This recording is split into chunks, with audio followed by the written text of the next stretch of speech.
বিশ্বের মধ্যে যত প্রবাসী ভাইয়ারা আছে সব থেকে ভাগ্যবান প্রবাসী কারা জানেন? যারা সৌদি আরবে আছে।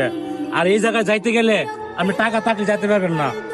সারা বিশ্বের মধ্যে যত প্রবাসী ভাইয়ারা আছে সব থেকে ভাগ্যবান প্রবাসী কারা জানেন? যারা সৌদি আরবে আছে। আর এই জায়গায় যাইতে গেলে আপনি টাকা থাকলে যাইতে পারবেন না, আল্লাহর ইশারা লাগবো। শুধুমাত্র এই দোয়াটি একবার পড়েন, আল্লাহ তাআলা আপনার 90 বছরের গুনাহ মাফ করে দেবেন ইনশাআল্লাহ। আপনার 90 বছরের গুনাহ মাফ হয়ে যাবে যদি মাত্র এই দোয়াটি যদি একবার পড়তে পারেন। আপনার ভাগ্য খুলে যাবে, রিজিকে বরকত আসবে, মনের ন্যাক আশা পূরণ হবে, আল্লাহ আপনার সব দোয়া কবুল করে দিবেন। সুবহানাল্লাহি ওয়া বিহামদি। এত ফজিলত, এই দোয়াটা আপনারা শেয়ার করে দিবেন। এই যুবকেরা, আমল না করেও সওয়াব পাবা তোমার একটি শেয়ারে, একটা বাটনে প্রেস করে তুমি সওয়াব পেয়ে যাবা। কারণ